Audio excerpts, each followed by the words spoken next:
In 1967, a publication that triggered worldwide interest in spiritual awakening was authored by Gopi Krishna. He called it Kundalini activation. He described a sudden, powerful connection with a state of bliss and happiness. However, the few brief intervals of this elation was followed by more prolonged fits of depression. He suffered burning sensations in his body. He experienced this unbearable torture in silence. Gopi Krishna, instead of seeking a medical opinion, chose to seek spiritual guidance. However, he discovered that those who presented themselves to be wise and knowledgeable experts on Kundalini had no idea how to help him.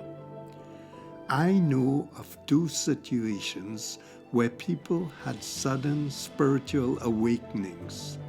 It was as if all their sensory gates had spontaneously opened. These 2 people were experiencing all the stimuli around them. They were overwhelmed with visions, sounds, scents, and bodily sensations. They needed to learn how to manage this assault on their functioning.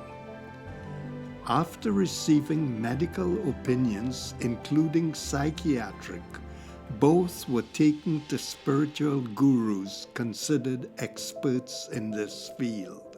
One even had a few million followers. These gurus could not help, and one of them actually made the person's suffering worse. After the guru intervened, one of them described that his feet began to swell and started having terrifying visual hallucinations. Everyone needs to realize that gurus are in part created by their followers as well as by their own hype. Since we all play an important role in this process, we need to have a certain degree of accountability.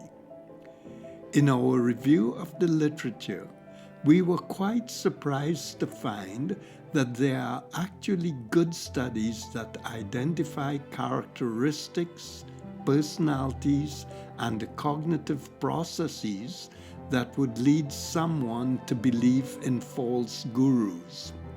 In a study titled "On the Reception and Detection of Pseudo-Profound Bullshit," researchers found that people were less likely to fall into these traps if they tended to be more analytical, critically appraised information given to them, and followed that through to a logical conclusion. People who were more likely to fall into these traps considered themselves to be more open-minded. They have a belief in the supernatural and they rely on intuition more than rational thinking. They believe strongly in complementary and alternative medicine. It is interesting to note that conspiracy theorists also fit this profile. The study measured the gullibility factor, or the Barnum Effect, of this group.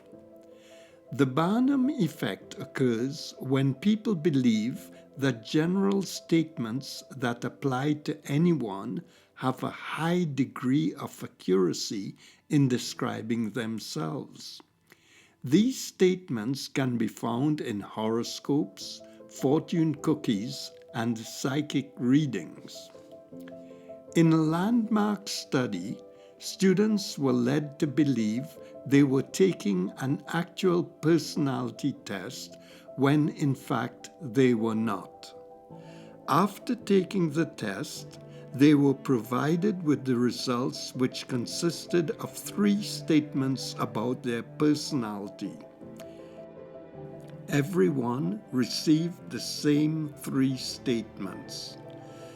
An example of one was, "You have a great need for others to like and admire you." The statements were actually taken from an astrological magazine at a newsstand.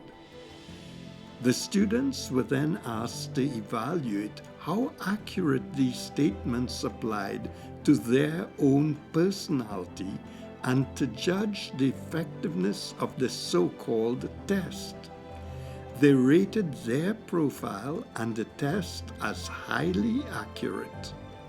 People fall into this trap so easily. So what did your horoscope tell you today?